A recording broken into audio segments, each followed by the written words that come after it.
الحمد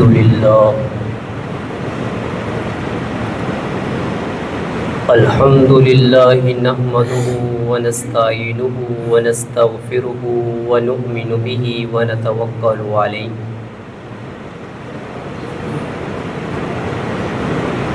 ونعوذ بالله من شرور أنفسنا ومن سيئات أعمالنا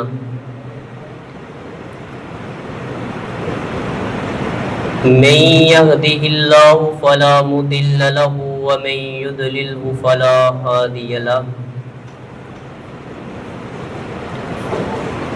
وأشهد أن لا إله إلا الله وحده لا شريك له ونشهد أن سيدنا وسندنا ومولانا محمد صلى الله عليه وآله وسلم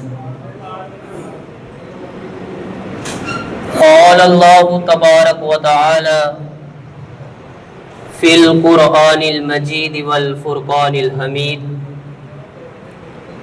فأعوذ بالله من الشيطان الرجيم بسم الله الرحمن الرحيم ألا إن أولياء الله لا خوف عليهم ولا هم يحزنون الذين آمنوا وكانوا يتقون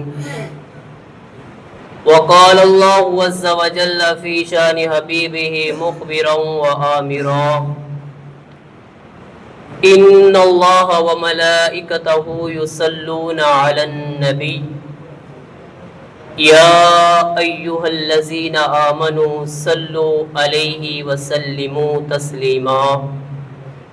بلند آواز کے ساتھ ذوق و شوق کے ساتھ پڑھیے صلاۃ والسلام علیک یا سیدی یا رسول اللہ، الصلاۃ والسلام علیک یا سیدی یا حبیب اللہ، الصلاۃ والسلام علیک یا سیدی یا نبی الحرمین وعلی آلک واصحابک یا سیدی یا امام القبلتین۔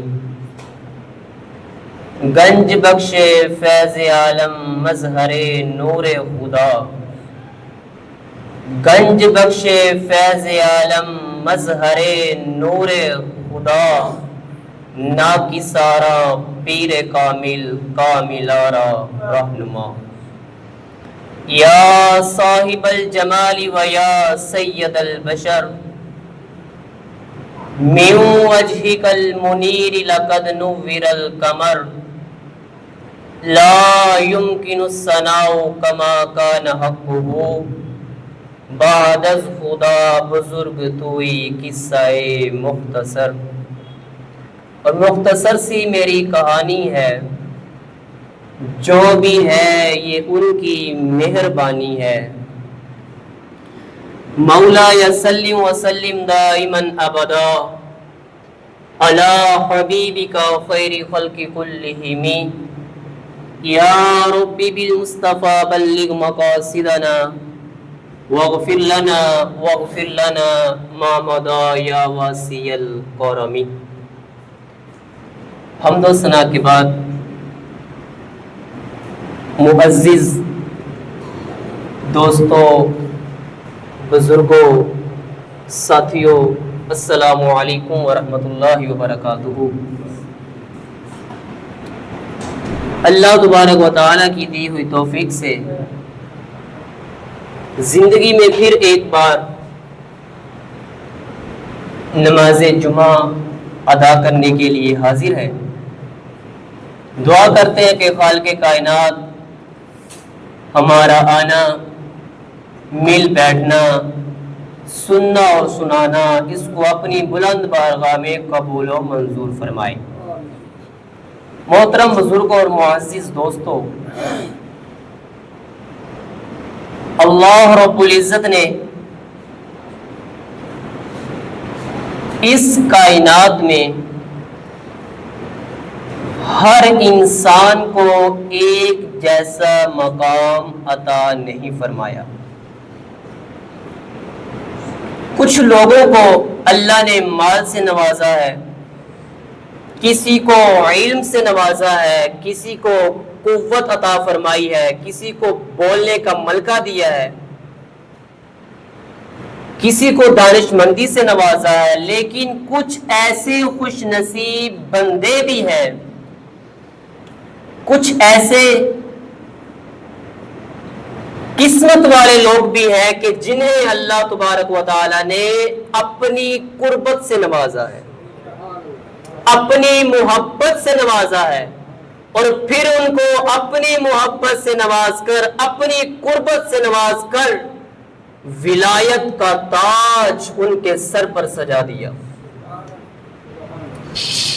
سامعین ذی احتشام، وہ بندے جن کے دل میں ہمیشہ اللہ کی یاد رہتی ہے، جن کی زندگیاں وہ سنت مصطفیٰ صلی اللہ علیہ وآلہ وسلم سے مزین رہتی ہیں، اور جن کی زبانیں وہ ذکر الہی سے تر رہتی ہیں، اور جن کے کردار سے جن کا کردار جو ہے وہ ہمیشہ کے لیے انسانیت کے لیے ایک نمونہ ہے، آئیڈیل ہے، انہی کے بارے میں اللہ نے قرآن پاک میں ارشاد فرمایا کہ الا ان اولیاء اللہ لا خوف علیہم ولا هم یحزنون، خبردار سن لو، جو اللہ کے مقربین ہیں، جو اللہ والے ہیں، اللہ کے دوست ہیں، نہ ان کو کسی چیز کا خوف ہے اور نہ وہ غمگین ہوں گے۔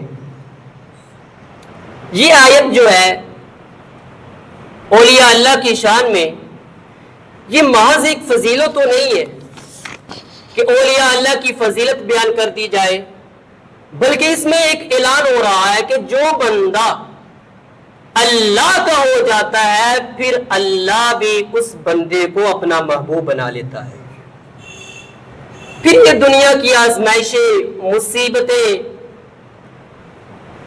یہ انسان کے دل کو متزلزل نہیں ہونے دیتی، کیونکہ اس کا تعلق جو ہے وہ رب تعالیٰ سے مضبوط ہو گیا، اور رب تعالیٰ جو ہے وہ تو ہر چیز پر پھر قادر ہے۔ ماہ صفر المظفر، یہ جو مہینہ چل رہا ہے اسلامی اعتبار سے، اس میں برصغیر کے عظیم اولیاء کرام کا بالخصوص حضرت داتا گنج بخش سید علی حجویری رحمۃ اللہ علیہ، اور ان کے ساتھ امام اعلیٰ حضرت الشاہ امام احمد رضا خان بریلوی رحمۃ اللہ علیہ، آپ کا عرس آتا ہے اسی مہینے کے اندر۔ تو ان مقدس ہستیوں کے یاد منانے کا مقصد کیا ہے؟ یہ جو اللہ والے ہیں، اللہ کے مقرب ہیں، اللہ کے نیک بندے ہیں، ان کی یاد منانے کا کیا مقصد ہے کہ صرف بڑے بڑے اجتماعات کیے جائیں، لوگوں کو جمع کیا جائے، لمبی لمبی تقریریں کی جائیں، لنگر کا انتظام کیا جائے؟ ہرگز نہیں۔ سنو پھر کیا مقصد ہے؟ ان کی زندگیوں سے ایمان، تقوی، عشق رسول، محبت رسول اور خدمت خلق اور اللہ کی اطاعت کا، اللہ کی فرما برداری کا درس حاصل کرنا ہے۔ یہ ہے حقیقی مقصد، کیونکہ ان بزرگوں نے، ان اولیاء اللہ نے، ان اللہ والوں نے ہمیشہ ہمیشہ لوگوں کو اپنی طرف نہیں بلایا، بلکہ لوگوں کو اللہ کی طرف بلایا ہے، یا پھر اللہ کے ساتھ ساتھ مدینے والے مصطفیٰ صلی اللہ علیہ وسلم کی طرف بلایا ہے۔ گنج بخش فیض عالم مظہر نور خدا حضرت داتا گنج بخش علی حجویری رحمۃ اللہ علیہ فرماتے ہیں کہ ایک دن میں اپنے پیر و مرشد کو وضو کروا رہا تھا۔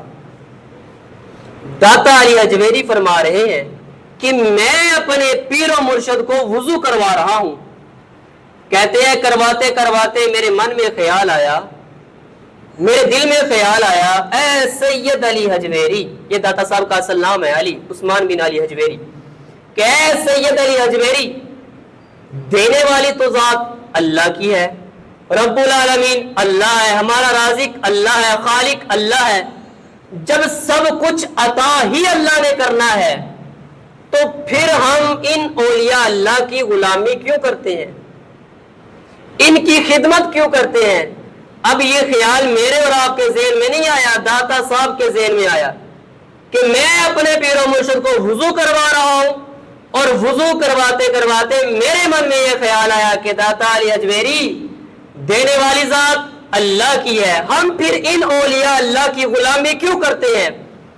کہا جب یہ میرے دل میں، میرے من میں یہ خیال آیا، اب مولانا روم کا یہ جو قول ہے اس کو دل میں جگہ دیجئے۔ مولانا روم رحمت اللہ علیہ فرماتے ہیں یہ جو اللہ والے ہوتے ہیں یہ دلوں کے جاسوس ہوتے ہیں، دلوں کی باتیں جان لیتے ہیں۔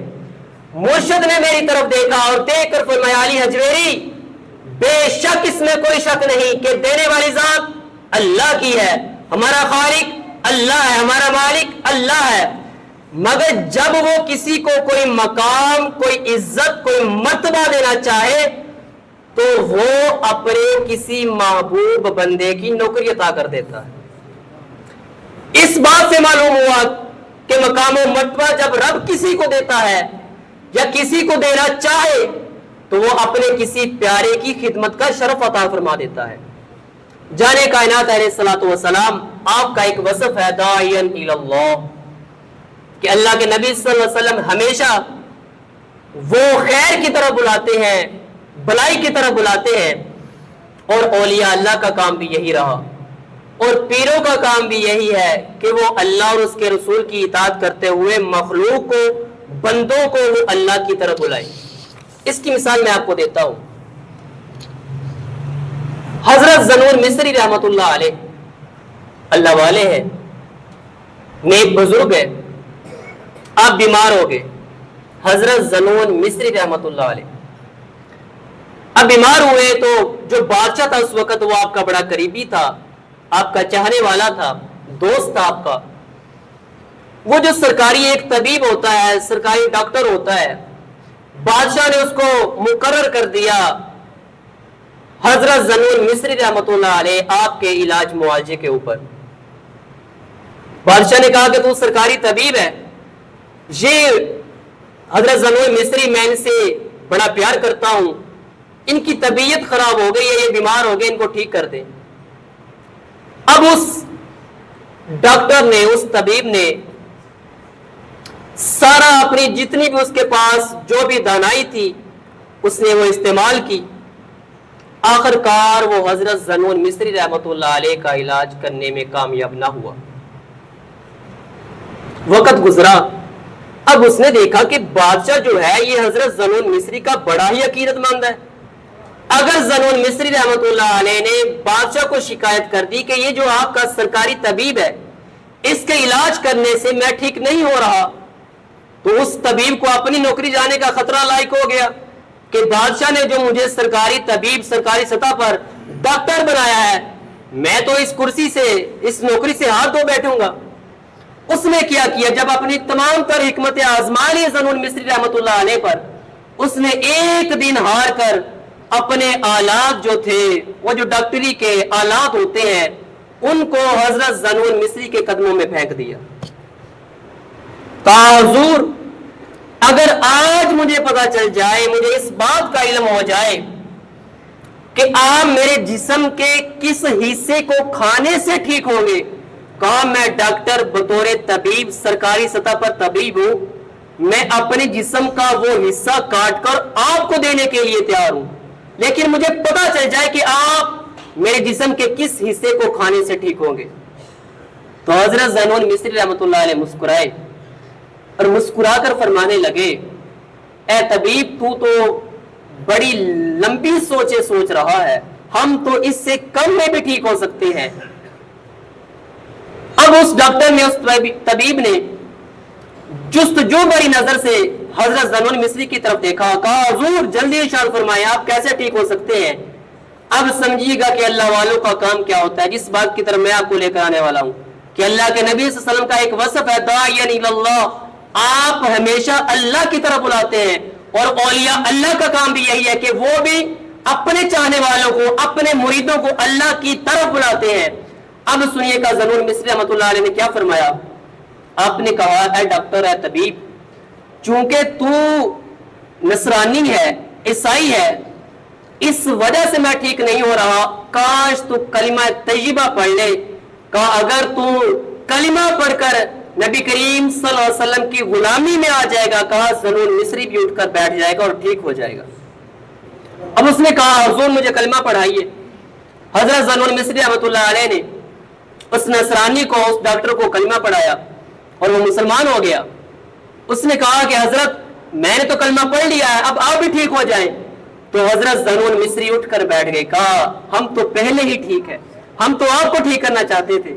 تو یہ کام ہے اللہ والوں کا کہ کس طرح لوگوں کو اللہ کی طرف لے کر آتے ہیں.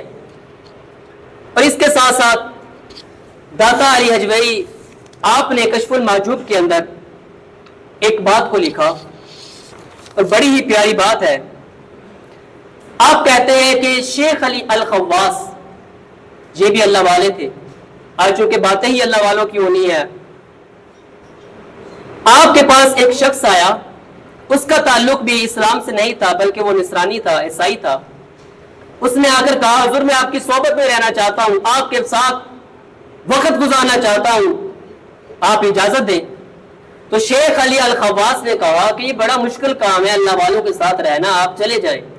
اس نے کہا نہیں، جو بھی مشکلات آئیں گی، جو بھی مصیبتیں آئیں گی میں برداشت کر لوں گا، میں آپ کے ساتھ رہنا چاہتا ہوں. شیخ علی الخواص کہتے ہیں میں نے اس کو اجازت دے دی کہ ٹھیک ہے آپ میرے ساتھ رہیں. کہا سفر شروع ہو گیا، چلتے چلتے کہا کھانے کے لیے کوئی چیز مل جاتی کھا لیتے، پینے کے لیے کوئی چیز مل جاتی پی لیتے. کہا وقت گزرتا گیا، 8 دن مسلسل گزر گئے. کہا ایک دن ایسا آیا اس کا جسم کپ کپا رہا تھا. کہا میں نے پوچھا خیریت تو ہے؟ اس نے ایسے ہاتھ جوڑے، کہا حضور بھوک کی وجہ سے میری حالت تو دیکھے کہ شدت کی مجھے بھوک لگی ہے. آپ اللہ والے ہیں، اللہ کے نیک بندے ہیں، ایسا کریں اللہ کی بارگاہ میں سوال کرے، جھولی پھلائے کہ اللہ ہمارے کھانے کے لیے کوئی چیز مہیا کر دے. شیخ علی الخواص کہتے ہیں میں نے سر سجدے میں رکھا اور دعا کی کہ اے اللہ اس نصرانی کے سامنے، اس عیسائی کے سامنے، اس کافر کے سامنے مجھے رسوا نہ کرنا. کہا میں نے دعا کی، سر سجدے سے اٹھایا، کہا ایک طبق آیا اور اس میں 2 روٹیاں تھیں اور 2 پیالے شربت کے تھے. کہا میں نے ایک اس کو عطا کر دیا شربت کا پیالہ، ایک روٹی اس کو دے دی، ایک میں نے خود تناول فرما لی. کہا پھر ہمارا سفر شروع ہو گیا، ہم چلتے چلتے کہا پھر 8 دن گزر گئے. کہا پھر وہی اس کی کیفیت، جسم کپ کپا رہا ہے. یہ بات سیدی اعلیٰ حضرت نے اپنی کتاب کشف المحجوب کے اندر لکھی ہے، یہ بھی میں آپ کو ساتھ ساتھ بتاتا چلوں. کہا 8 دن پھر گزر گئے. کہا پھر اس کے جسم کی وہی حالت، بھوک کی وجہ سے شدت کی بھوک لگی، کپ کپا رہا ہے جسم اس کا، بے ہوش ہونے کے قریب ہے. کہا قبل اس سے کہ وہ اب مجھ سے کہے کہ شیخ علی الخواص آپ اللہ والے ہیں، اللہ سے دعا مانگے کہ کوئی ہمارے کھانے کے لیے کوئی چیز مہیا ہو جائے. کہا اب میں نے پہلے کہہ دیا کہ آپ بھی تو عیسائیوں کے پادری ہیں، لوگ آپ کو مانتے ہیں، آج آپ کو انتظام کرے. کہا اس نصرانی نے، اس عیسائی نے میرے سامنے سر سجدے میں رکھ دیا. کہا میں نے کہا یہ عیسائی ہے، اس کا سجدہ کرنا، کیا سجدہ کرنا جب مومن ہی نہیں. کہا جب اس نے سر سجدے سے اٹھایا، کہا اب 2 نہیں، اب 4 روٹیاں اور 4 پیالے شربت کے ایک طبق میں ایسے پیش ہوتے ہیں. کہا شیخ علی الخواص جو اللہ والے ہیں، اللہ کے نیک ہیں، کہا میں بڑا پریشان کہ یہ نصرانی ہے، عیسائی ہے، یہ کیا حکمتیں ہیں. کہا اس نے کہا حضور لیجئے، یہ آدھا آپ کے حصے کا آدھا میرے حصے کا. شیخ علی الخواص کہتے میں نے صاف انکار کر دیا کہ آپ تو اللہ والے ہیں نہیں، آپ تو مومن بھی نہیں. یہ جو کسی اور بندے سے ایسا کام سرزد ہو جو عقل میں آنے والا نہ ہو، اس کو استدراج کہتے ہیں. کہا استدراج کا کھانا میں نہیں کھاتا، اس کا شربت میں نہیں پیتا، کیونکہ آپ مومن ہی نہیں، آپ تو نصرانی ہے، عیسائی ہے. کہا مجھے یہ بات سمجھ میں نہیں آئی. پھر اس نصرانی نے کہا کہ جب میں نے سر سجدے میں رکھا تھا، میں نے ایک دعا کی تھی، اے شیخ علی الخواص، وہ جو میں نے دعا کی تھی اور اس کا جو مجھے جواب ملا، وہ جو خوشخبری ہے وہ بھی میں آپ کو عطا کرنے والا ہوں. یہ آپ روٹی تو کھائیے، کھانا تو کھائیے، شربت تو پیئے. کہا میں نے لے لیا، کھانا کھایا، شربت پی لیا، نوش فرمایا. کہا اس نے مجھے خوشخبری دی. کہا وہ خوشخبری کیا تھی؟ کہا اس نصرانی نے کہا کہ میں نے سجدے میں جا کر یہ اللہ کے حضور دعا کی ہے کہ اللہ اگر اسلام سچا دین ہے تو ہمیں شدت کے ساتھ بھوک لگی ہے، ہمارے کھانے کے لیے کسی چیز کا انتظام فرما. کہا اللہ نے 2 روٹیاں اور 2 پیالے اس اسلام کے سچا ہونے پر عطا فرمائے.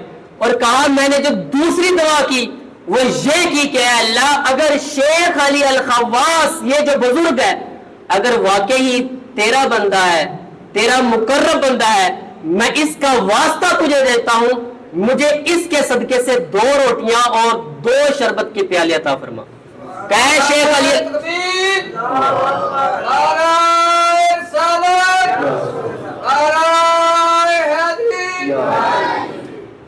علی خواص، یہ اسلام کے سچا ہونے پر اور آپ کے اللہ کے ولی ہونے پر یہ اللہ نے ہمیں عطا فرمایا ہے. پھر اس نے فوراً کہا کہ اسلام بے شک سچا دین ہے، آپ میرا ہاتھ پکڑیے، مجھے کلمہ طیبہ پڑھائیے اور رسول اللہ صلی اللہ علیہ وسلم کی غلامی میں ہمیشہ ہمیشہ کے لیے داخل کیجیے. سامعین عزیز احتشام، یہ ماہ سفر المظفر ہے اور کچھ لوگوں کے ذہنوں میں یہ بڑے خیالات آتے ہیں، بلکہ ذہنوں میں کیا آج کل کے لوگوں میں کیا یہ زمانہ جاہلیت کی بات ہے. اور اللہ کے نبی صلی اللہ علیہ وسلم نے پہلے ارشاد فرما دیا تھا لا عدوا ولا طیرۃ ولا حامۃ ولا سفر، کہ یہ جو سفر کا مہینہ ہے نہ تو یہ نحوستوں والا مہینہ ہے، نہ اس میں بدشگونی لینا جائز ہے. آج کل لوگوں کے دلوں میں یہ خیال آتے ہیں کہ اس سفر المظفر کے اندر سفر نہ کیا جائے، بچوں کی شادی نہ کی جائے، یہ نحوستوں کا مہینہ ہے. حقیقت یہ نہیں ہے. مہینے جتنے بھی ہے، دن رات جتنے بھی ہے، یہ اللہ کے مہینے ہیں، اللہ کے دن ہے. یہ ہم نے اپنی طرف سے بنا لیا، بلکہ زمانہ جاہلیت کے لوگ بھی یہی باتیں کرتے تھے. تو اس لیے تو مومنین کے لیے فرمایا گیا کہ یا ایھا الذین آمنوا ادخلوا فی السلم کافہ، کہ اے مومنو پکے پکے پورے کے پورے اسلام میں داخل ہو جاؤ. یہ مومنوں سے خطاب ہے. اور اس لیے آپ نے دیکھا ہے کہ جب ہمارے ہاں خوشی ہوتی ہے تو 95% یعنی 95% جو ہماری رسومات ہے وہ ہندوانہ ہے. ہم ہندوؤں کی پیروی کر رہے ہیں، حالانکہ اسلامی ملک ہے، مسلمان ہے، کلمہ پڑھنے والے ہیں، عاشق رسول ہے، سنی ہے. تو اس لیے اللہ نے قرآن پاک میں یہ ارشاد فرمایا کہ اے ایمان والو پورے کے پورے اسلام میں داخل ہو جاؤ.